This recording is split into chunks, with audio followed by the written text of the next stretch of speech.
Hi everyone, and welcome to the channel. Today we have a very dark and shocking story to share with you. It's about a man who looked quiet and kind, but inside he was hiding something terrible. This is not just about crime. It's about fear, pain, and one of the most disturbing minds in history. This is the true story of Albert Fish. Let's begin. Part 1, Early Life in Orphanage. Albert Fish was born on May 19th, 1870, in Washington, D.C., into a world that would never quite make sense to him. His birth name was Hamilton Howard Fish, but years later he would adopt the name Albert in memory of a brother who had died young. Even as a child, his world was shaped by shadows, loss, instability, and silence that ran deeper than anyone around him could understand. His father was 75 years old when Albert was born, an unusually old age for parenthood even in those days. This meant that young Albert spent his earliest years under the care of a man who was more grandfather than father. When his father died suddenly in 1875, Albert was just 5 years old. The loss hit hard, but it was only the beginning of a long chain of abandonment. Unable to support her children alone, Albert's mother placed him in an orphanage, a place that would become the root of much of the darkness that followed. Life there was cold and brutal. The caretakers were harsh and beatings were common. But unlike the other children, Albert didn't just endure the pain, he started to crave it. The punishment, the discipline, the sharp edge of every slap, it stirred something inside him, something twisted, something he couldn't name, but which would never leave him again. Pain for Albert slowly became more than just suffering. It became a source of fascination, a strange comfort. Years later, he would say that it was in the orphanage where he first learned to associate pain with pleasure. It was there, behind closed doors and echoing hallways, that the lines began to blur. And when he finally left the institution, the damage was already done. He didn't speak much about those years, but they stayed with him. They followed him into adulthood like a shadow, always just behind him, waiting. Part 2, A Growing Darkness. In his teenage years, Albert Fish appeared to live a quiet life. He worked as a painter and handyman, drifting between towns and jobs, rarely staying in one place for long. To most people, he seemed like an ordinary, if slightly odd, young man. But inside, something dark was festering, something he could no longer control. He began to harm himself in secret. He inserted needles into his own body, into his groin and abdomen, sometimes leaving them there for days. He whipped himself with belts until he bled. These weren't acts of madness to him. They were rituals, a twisted form of comfort, an escape. He also started visiting public bathhouses, not for relaxation, but for the sight of naked young boys.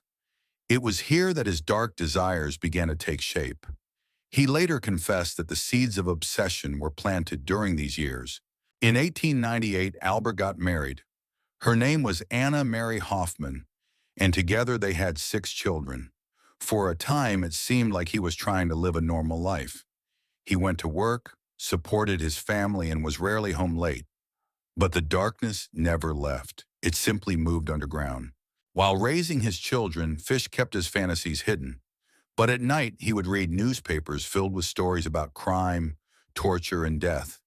He collected them like treasures. They fed his imagination. He claimed that God was speaking to him, commanding him to harm others. Whether this was delusion or excuse, no one truly knows. But the result was the same. His fantasies began to grow teeth. Part 3, A Double Life Begins. While raising his children, Fish kept his fantasies hidden. But at night, he would read newspapers filled with stories about crime, torture, and death. He collected them like treasures. They fed his imagination.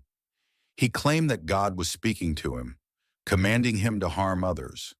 Whether this was delusion or excuse, no one truly knows. But the result was the same. His fantasies began to grow teeth. Albert Fish was no longer just a quiet, strange man. By the 1920s, he had become a living contradiction, outwardly harmless, even gentle, but inwardly consumed by fantasies so disturbing that few could imagine them. By day, he worked simple jobs, smiled politely at neighbors, and even cared for his children after his wife left him. But by night, a different Albert emerged. He developed an obsession with pain, both giving it and receiving it. He whipped himself with belts, inserted needles deep into his pelvis and abdomen, and fasted for days. His journals revealed that he believed pain was purifying, that suffering brought him closer to God. He wasn't just mentally ill. He had created a twisted religion of his own making. Fish also began writing letters. But these weren't love letters or family updates. These were deeply disturbing, sexually explicit notes that he mailed to random women whose names he found in newspaper ads. He wrote to widows, lonely hearts, and women seeking work. The letters described horrific scenes of torture and cannibalism. Many of the women were so horrified, they burned the letters without replying. In one such letter, he wrote about beating and eating a young boy. Whether it was fantasy or truth at that point was unclear, but the imagery was detailed and sickening. These writings were more than just letters.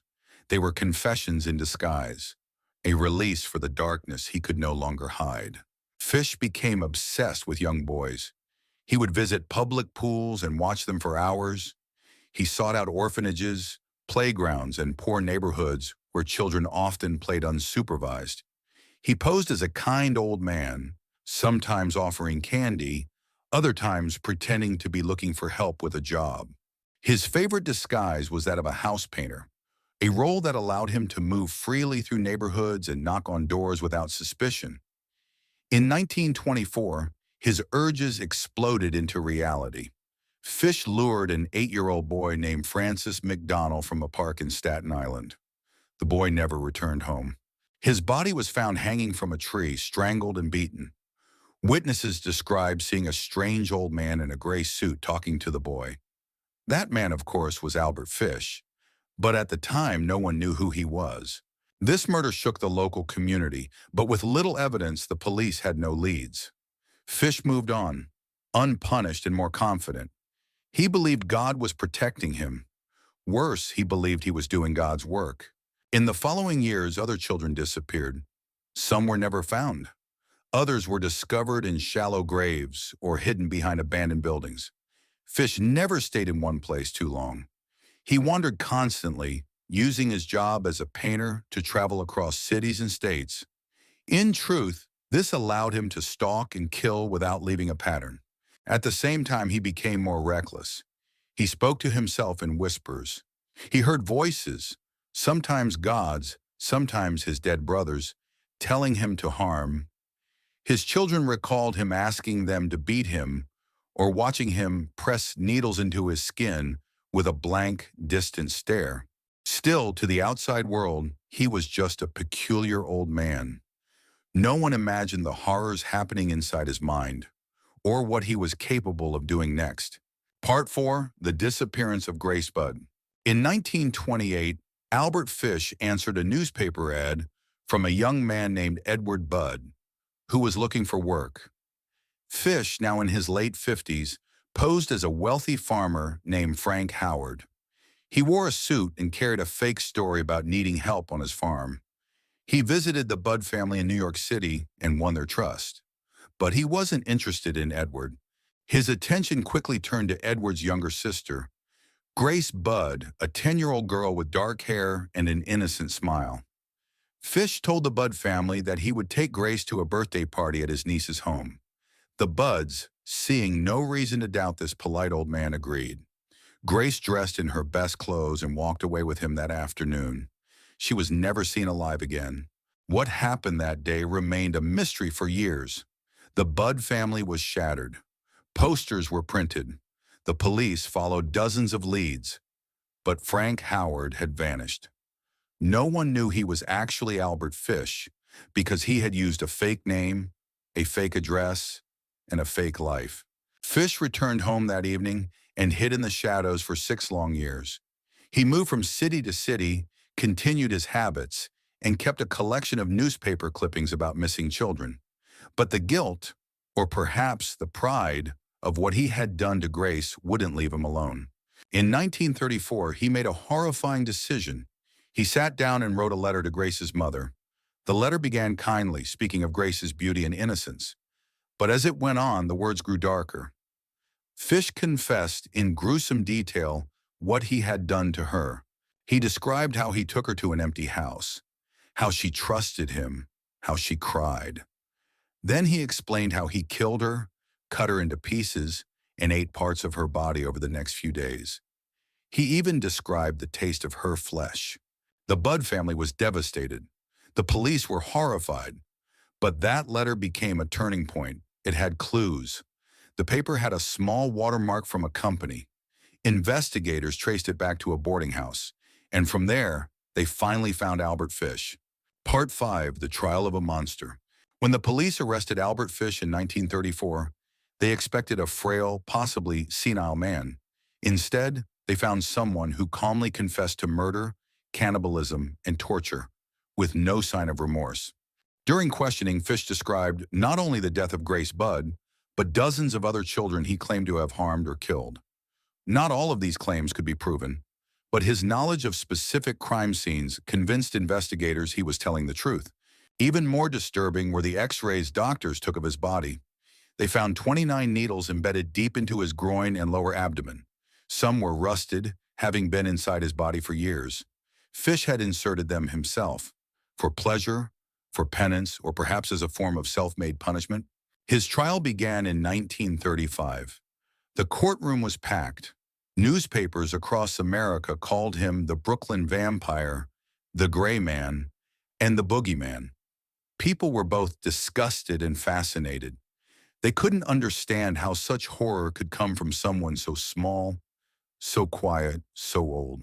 Fish's defense claimed he was insane, that no sane man could do what he had done.